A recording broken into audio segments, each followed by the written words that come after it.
দোকানের মতো একেবারে যদি মোগলাই পরোটা এরকমই খেতে চাও তাহলে একবার বাড়িতে এইভাবে তোমরা তৈরি করে দেখো। কি বলবো আর, একেবারে দোকানের যে স্বাদ সেই স্বাদকেও হার মানাবে।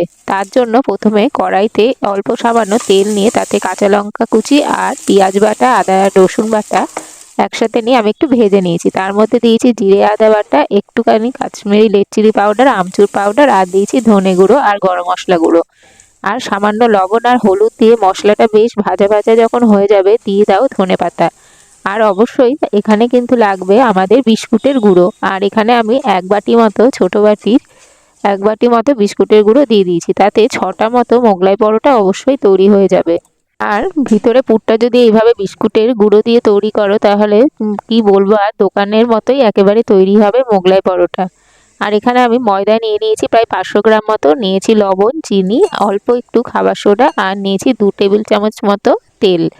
একেবারে সুন্দরভাবে ভালোভাবে তোমরা ময়দাটা ময়াম দিয়ে নেবে। দেখবে মুঠি মুঠি হয়ে গেলেই ময়দা ময়াম দেওয়া হয়ে গেছে।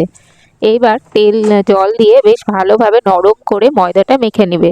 আর একটা তোমাদের কথা বলি, এইভাবে ময়দাটা একটু মুড়িয়ে মুড়িয়ে কয়েকবার যদি তোমরা তৈরি করে মেখে নাও তাহলে দেখবে মোগলাই পরোটার যে আটাটা একেবারে নরম হয়ে যাবে আর খেতেও সেই মুচমুচে হবে।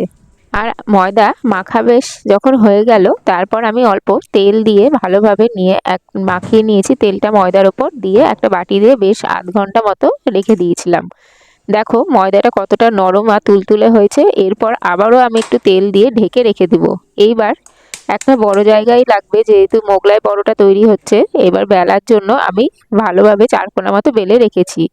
এবার অন্য একটা বাটিতে নিয়েছি ডিম, পেঁয়াজ কুচি, ধনেপাতা কুচি, লবণ আর সামান্য চাট মশলা, আর সেই যে গুঁড়োটা করেছিলাম বিস্কুটের গুঁড়োর মশলাটা, সেটা দিয়ে এইবার ময়দাটা 4-5টা বেলে নিয়ে বড় করে বেলে নিবে। নিয়ে তার মধ্যে 4-5টা তোমরা এইভাবে আস্তে আস্তে করে অল্প অল্প পাতলা করে মুড়িয়ে নেবে। নিয়ে যে মিশ্রণটা আমরা বানিয়েছি পুরটা, সেই পুরটা তোমরা দিয়ে দেবে। দিয়ে ভালোভাবে সুন্দরভাবে মুড়িয়ে 4 কোণাটা মুড়িয়ে বেশ 4 কোণার মতো মোগলাইয়ের আকার তোমরা তৈরি করে নেবে।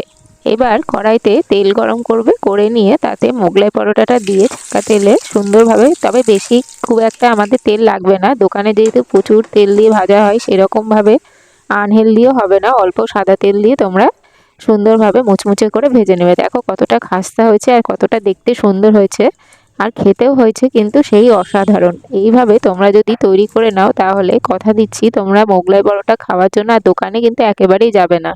চটজলদিও প্রায় এই মোগলাই পরোটাটা কিন্তু হয়েও যায়। ঠিক আছে, টাটা, বাই বাই।